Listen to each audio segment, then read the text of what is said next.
kesedihan.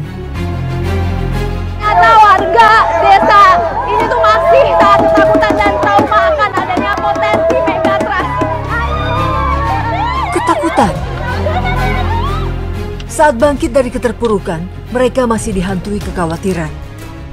Takut was-was, di rumah juga nggak enak kalau suami ke laut. Takut tsunami. Isu megatrust yang mengintai semakin memperburuk rasa cemas. Ketakutan akan bencana susulan terus menghantui setiap langkah mereka. Bekas rumah ibu dulu di sini, rame-rame di sini baris-baris. Inilah harapan dan perjuangan warga desa Ujung Jaya untuk masa depan yang lebih baik. Mari kita saksikan di Indonesiaku. Masih sedih ibu.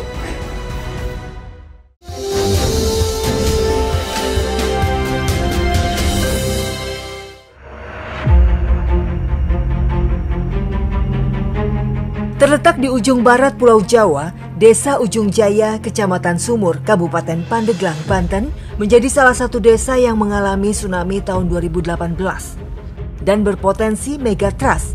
Gempa bumi yang terjadi di zona subduktif, yaitu tempat dua lempeng tektonik bertemu dan bergesekan. Hingga saat ini, warga masih merasakan trauma yang mendalam. Tahun 2018, peristiwa tsunami yang disebabkan oleh letusan anak Krakatau di Selat Sunda menghantam daerah pesisir Banten dan Lampung. Sedikitnya 426 orang meninggal, 7.202 terluka, dan 23 orang hilang akibat peristiwa ini.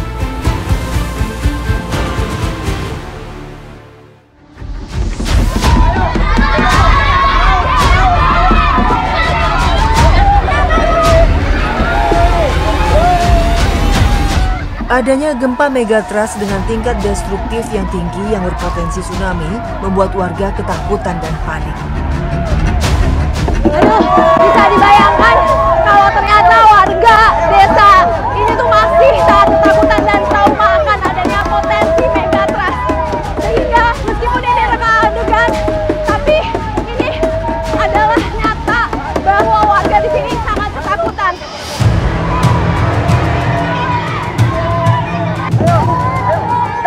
Berhenti, semuanya berhenti. Oh, berhenti semuanya. Syaro, capek.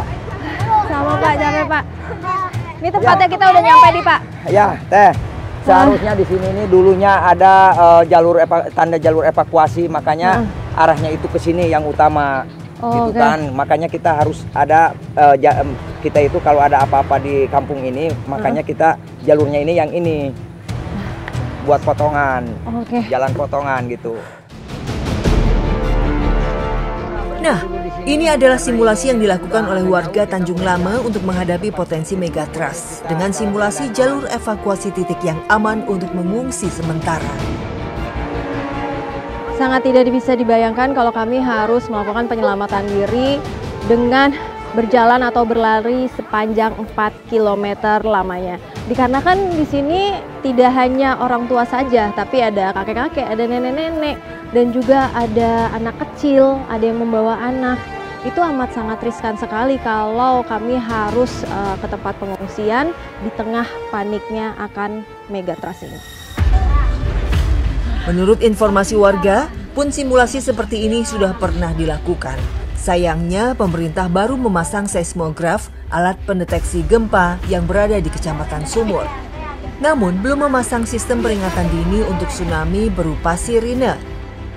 Bagi posko pengungsian seperti ini sangat tidak layak, apalagi ini juga hasil dari kerjasama warga desa yang ada di sini. Seharusnya pemerintah bisa memberikan bantuan berupa posko pengungsian yang layak, di mana terdapat tenda, tempat tidur, dan juga sembako ataupun alat kesehatan. Ini bukan hanya PR bagi pemerintah desa, kabupaten, ataupun pusat, tapi ini adalah PR untuk Indonesia.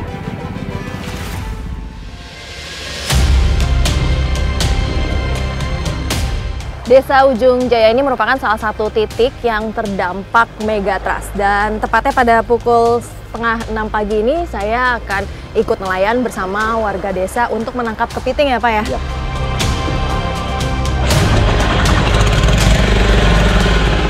Isu megatrust yang terus berkembang membuat nelayan semakin takut dan resah. Yang sebelumnya nelayan biasa mencari ikan sejauh 15 mil, kini hanya sekitar 4 hingga 7 mil saja. Setelah menempuh waktu kurang lebih 20 menit, akhirnya kami sampai di mana jaring akan diangkat. Saat ini kami sedang menarik jaring dengan panjang kurang lebih 2000 meter. Dan jaring ini sudah ditebar ketika sore hari ya Pak ya. Jadi ketika pagi-pagi seperti ini kami tinggal mengambil atau menarik jaringnya dan nanti di situ udah campur ya kepiting sama ikan-ikannya.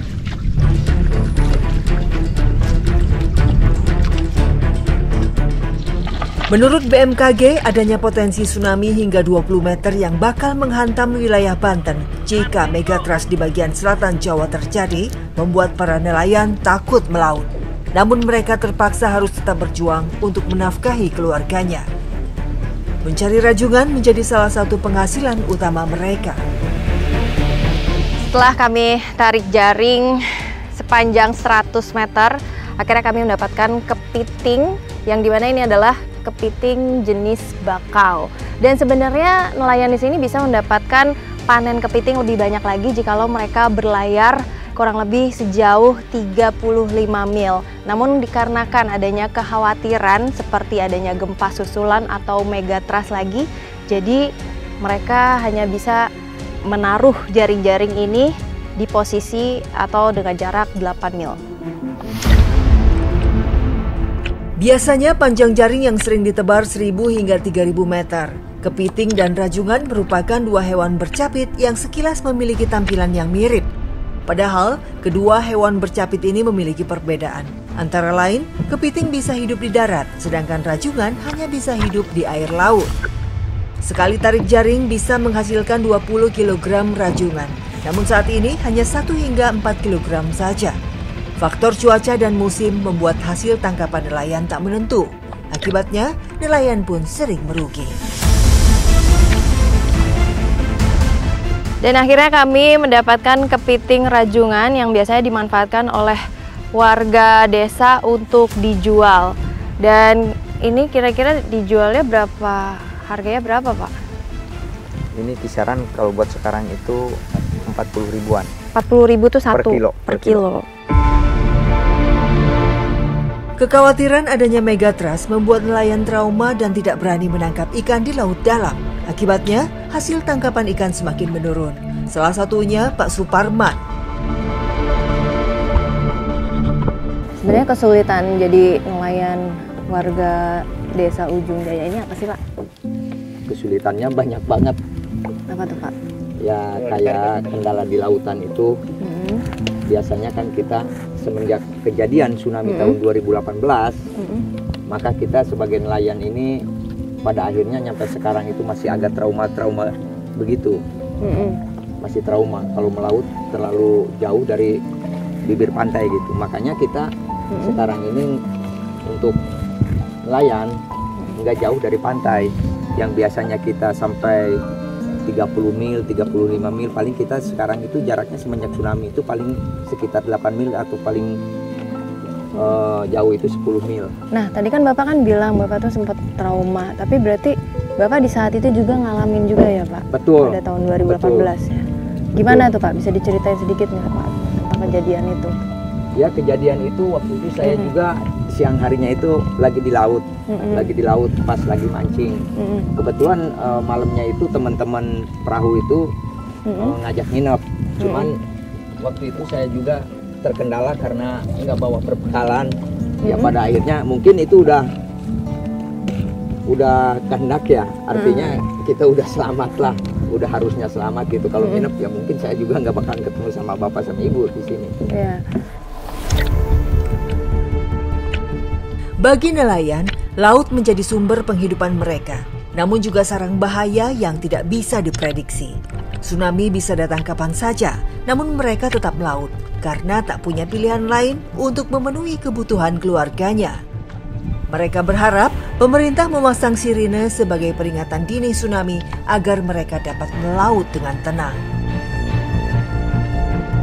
Itulah ungkapan dari Bapak Suparman selaku warga desa Ujung Jaya yang mana mereka membutuhkan sirine sebagai pertanda peringatan jikalau nanti ada gempa susulan. Dan para ahli juga menyatakan bahwa potensi megatrust ini amatlah besar, bahkan hingga mencapai 8,7 skala Richter jika berkaca pada tsunami Selat Sunda di tahun 2018.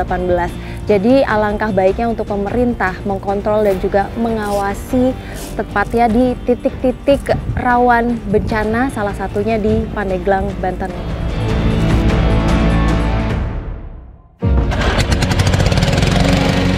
Setelah semua jaring ditarik, kami akan bertolak kembali ke daratan untuk dijual ke pengepul.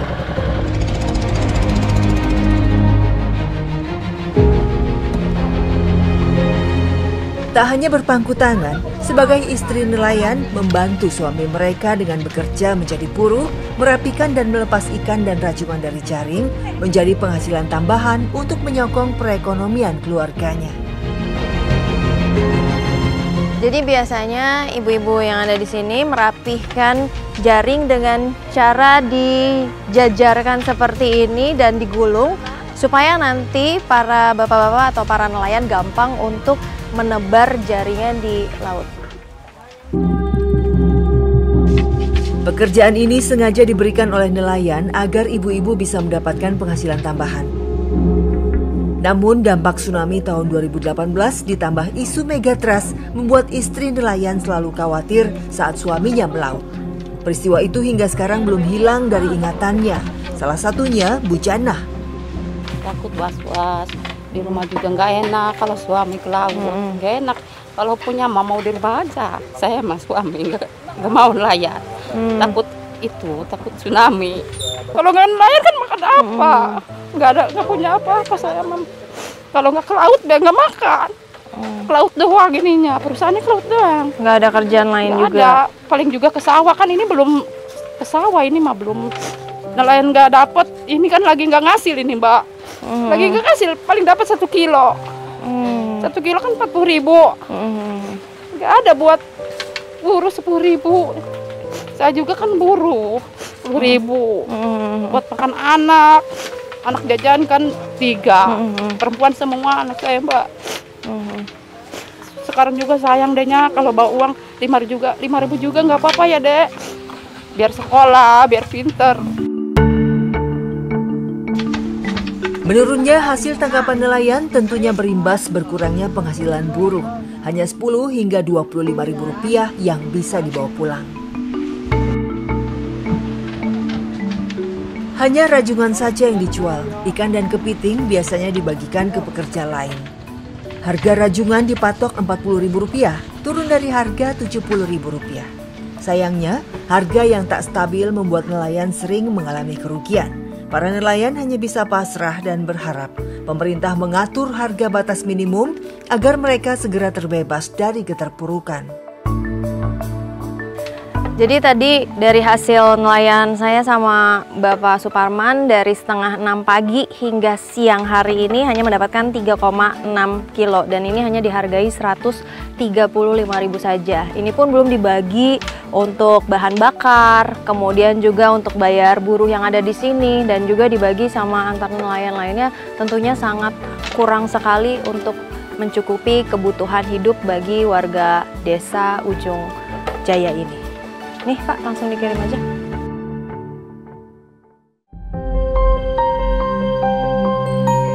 Saat pulang, biasanya Janah menyisihkan beberapa ekor ikan pemberian nelayan untuk pemenuhan lauk untuk keluarganya. Jadi biasanya untuk memanfaatkan hasil panen yang tidak terjual, ibu-ibu warga desa Ujung Jaya memanfaatkannya dengan memasak ikan gomyang ya Bu ya namanya.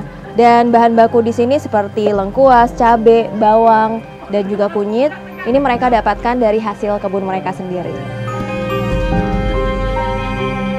Letak pasar yang jauh membuat harga kebutuhan dapur sulit didapat. Warga hanya bisa mengandalkan pedagang keliling yang datang ke dusun mereka. Akibatnya, harga menjadi mahal karena ongkos transportasi yang rumit. Setelah kurang lebih 5 menit, ikan gombiang siap untuk dihidangkan.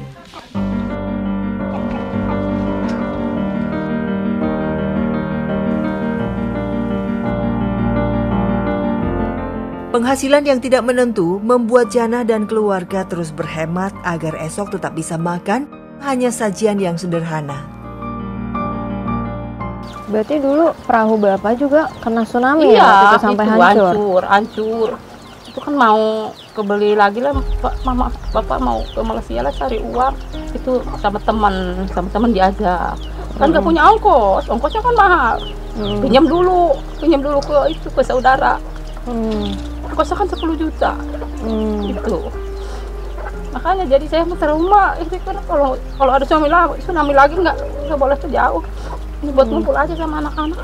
Terus waktu Ibu selama mengungsi itu, Ibu tidurnya gimana Bu sama anak-anak? Tidurnya di tanah, di hutan. Nggak dapat perlengkapan? Sama anak-anak nggak dapat apa-apa. Saya bawa anak yang pertama kan lagi hamil. Di gunung itu. Saya takut lahiran, anak. Kan udah tsunami 2 hari anak saya lahiran. Saya kan ke hutan bawa anak yang hamil, yang lagi kecil ini. Waktu tsunami kan masih kecil. Gendong ini yang bawa yang itu. Takutnya saya mah trauma sekarang. Trauma bener. Walaupun rumah kedapet kebanjiran enggak apa. Kecemasan warga terhadap bahaya tsunami tentunya perlu perhatian khusus. Lalu, apa yang telah dilakukan pemerintah setempat? Yang kami dengar pada saat kami isu tersebut kencang, kami minta kepada BMKG pada saat itu ingin ditanam beberapa satelit, gitu ya. Ada sudah sih kerjasama, tapi satelit itu di tempat-tempat daerah aset Pemda. Jadi mereka nggak usah beli lagi, kita kerjasama kan, sehingga ada beberapa titik sepertinya di Tanjung Lesung. Pemerintah tidak boleh mengabaikan untuk sarana prasarana yang memang harus mereka update gitu ya, kayak tadi early warning system tidak cukup, bisa tak? Saya minta waktu itu di Tanjung Lesung satu lagi di Sumur gitu. Sehingga masyarakat setiap bulan akan mendengar sirene itu dari tanda bahaya. Selamatkan dirimu dulu dan keluargamu gitu kan, sehingga tidak jatuh banyak korban seperti tahun 2008. Tapi kalau seandainya misalnya gempa, Ibu lagi nyari kayak gini gimana Bu? Ya kalau lagi gempa melari dulu Neng, enggak. Tunggu kita reda dulu.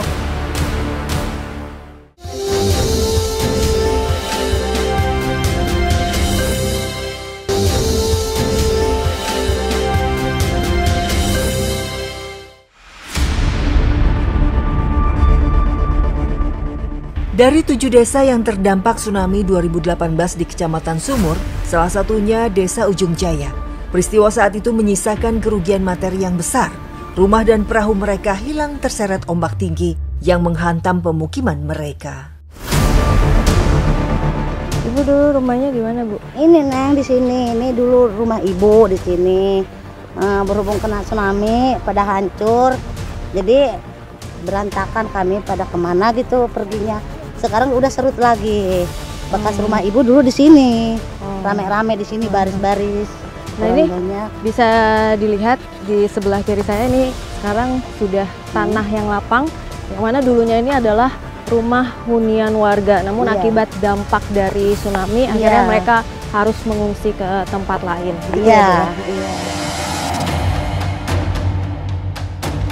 Dari 19 kampung yang berada di Desa Ujung Jaya, Kampung Tanjung Lamelah yang terdampak langsung tsunami. 10 rumah hilang, bahkan menelan 2 korban jiwa. Hilangnya perahu membuat nelayan merana karena tidak bisa melaut. Mencari kerang menjadi salah satu penghasilan alternatif mereka untuk bertahan hidup. Selain mencari ikan, biasanya warga Desa Ujung Jaya ini juga mencari kerang sebagai mata pencaharian mereka. Dan sekarang kami sudah berada di bibir pantai, kami akan langsung mencari kerang yang nantinya juga akan dijual ya Bu ya? Iya.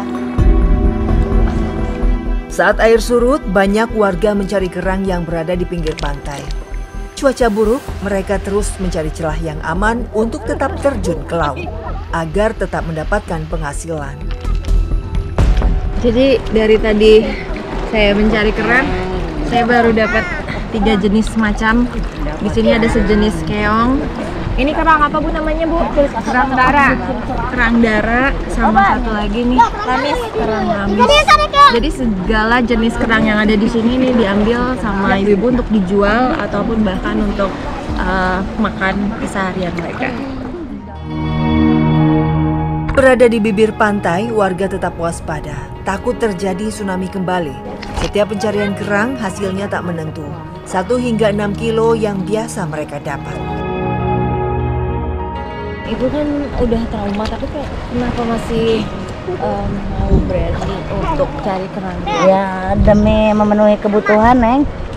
Tapi kalau seandainya misalnya gempa, ibu lagi nyari kayak gini gimana Bu? Ya kalau lagi gempa melari dulu, Neng. Enggak. Tunggu kita reda dulu karena kita kan harus bagaimana juga kita sebagai orang tua harus berjuang buat anaknya gitu, maksud ibu gitu. Kalau nggak begini ibu dari mana? Makan apa? Terus anak sekolah dari mana jajannya? Dari mana istilahnya apa? Kebutuhan pokoknya, Neng. Karena apapun beli zaman sekarang mahal-mahal banget, Neng. Kalau kita nggak seperti ini terus ibu makan apa? Satu keluarga coba. Semua ibu-ibu di sini seperti ini, bukannya nggak trauma, Neng. Trauma ibu cuman berhubung ibu, ya cuman ini mata pencariannya ya. Terus ibu mau gimana kalau nggak terpaksa, ya kan? Inilah potret nelayan korban tsunami tahun 2018. Mereka tetap harus berjuang untuk kehidupan yang lebih baik. Inilah nasib dari sebagian besar warga desa Ujung Jaya yang mana mereka banyak beralih untuk mencari kerang dikarenakan mereka tidak mempunyai kapal akibat tsunami 2018. Mungkin pemerintah bisa memberikan bantuan modal berupa kapal ataupun perahu supaya mereka bisa kembali nelayan dan juga berlayar untuk mencari ikan sebagai salah satu mata pencaharian utama mereka dalam memenuhi kebutuhan hidup mereka. Setelah air sudah mulai pasang kembali, kami bertolak ke daratan untuk menjual kerang ke kampung.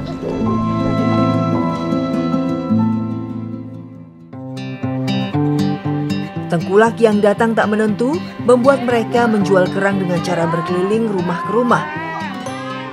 Semua jenis kerang di sini dihargai Rp5.000 per kantong plastik ukuran 1 kilogram.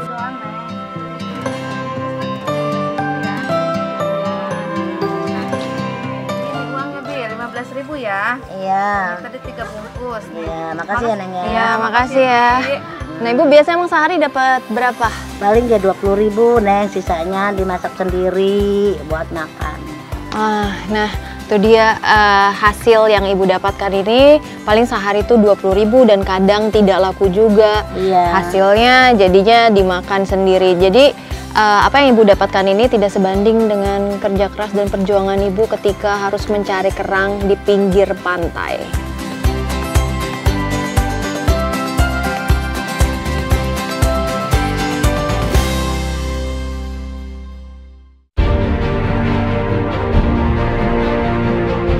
Hunian tetap sebanyak 706 dibangun oleh BPNPB dan Kementerian Koordinator Pembangunan dan Kebudayaan yang berada di 8 titik lokasi di 4 kecamatan dan di Kecamatan Sumur sebanyak 233 unit.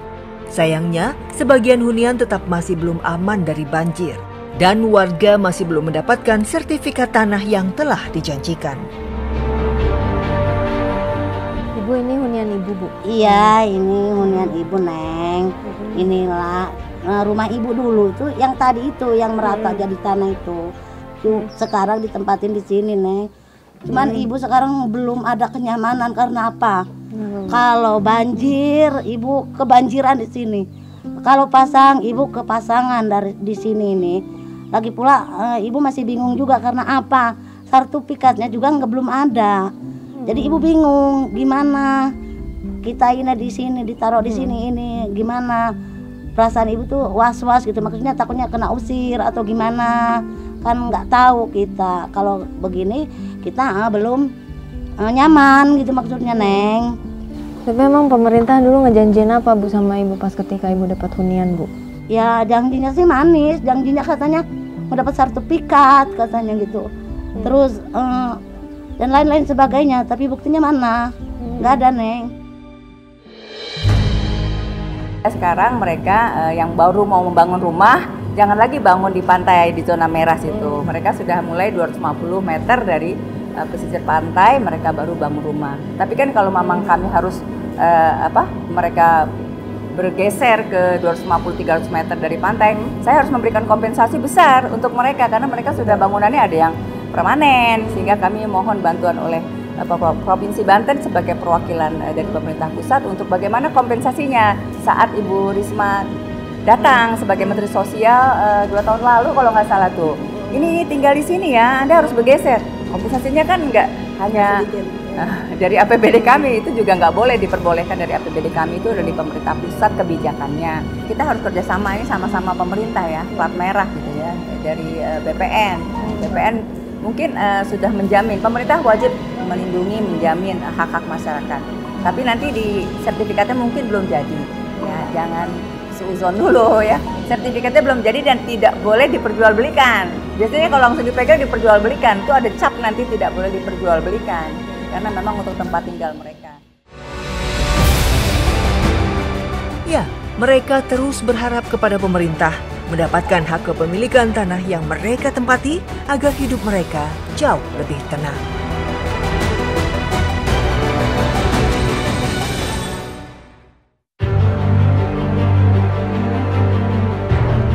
Sulitnya mencari penghasilan pasca tsunami 2018, sebagian warga juga mengais rezeki dengan cara membuat sapu. Selain menjadi buruh nelayan, ibu-ibu warga Desa Ujung Jaya ini juga mencari mata pencaharian mereka dengan membuat kerajinan tangan, salah satunya lidi yang terbuat dari daun pelepah kelapa ini. Pohon kelapa tumbuh subur di sini. Selain buahnya, biasanya para ibu memungut pelepah daun kelapa yang sudah jatuh untuk dijadikan sapu lidi. Berpenghasilan yang pas-pasan akibat perahu yang hilang di telan air laut, nelayan terpaksa mencari ikan dengan menggunakan alat seadanya. Hal ini membuat para ibu di kampung Tanjung Lame merasa khawatir dan trauma akan keselamatan suaminya. Mereka terus memutar otak untuk mencari tambahan penghasilan untuk mencukupi kebutuhan keluarganya yang serba terbatas. Salah satunya Bu Karci. Ibu emang kesehariannya ini bikin sapu lidi kayak gini? Iya, kalau ada yang pesen deh, kalau enggak mah enggak apa-apa, enggak bikin yang gini.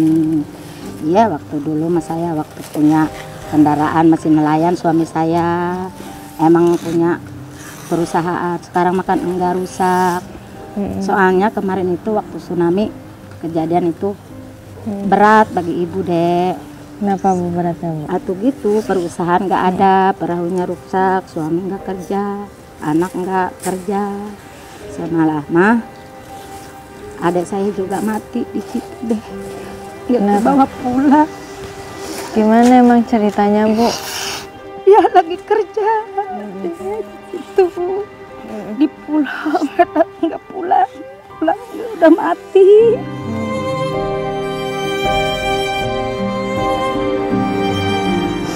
Masih sedih Ibu.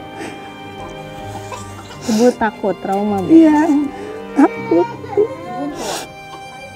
Sampai sekarang Ibu takut sama laut Bu? Iya, takut sama laut. Masih kebayangin adik Ibu di situ gimana gitu ya.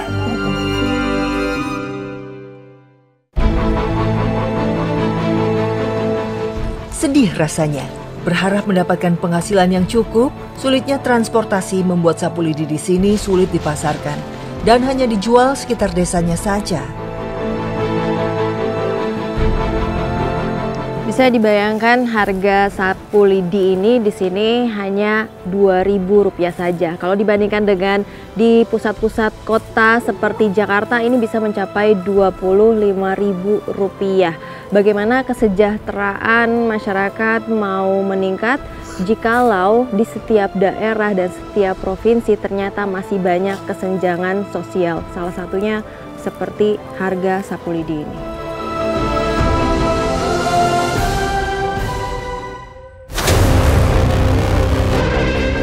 Memang kita tinggal di daerah rawan bencana, ya mau nggak mau kita harus siap. Ya, tapi kapan itu bencana datang kita tidak tahu.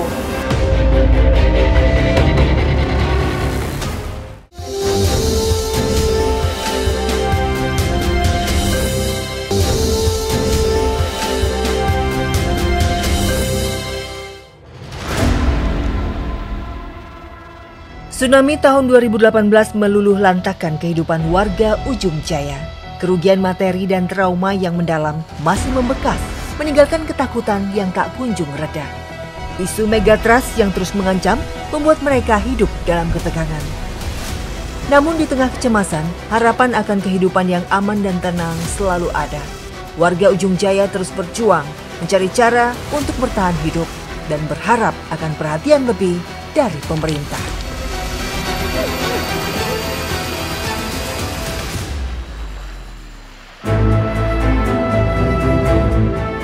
Himbau pada masyarakat terus waspada, dan memang kita tinggal di daerah rawan bencana, ya mau nggak mau kita harus siap. Ya, tapi kapan itu bencana datang kita tidak tahu.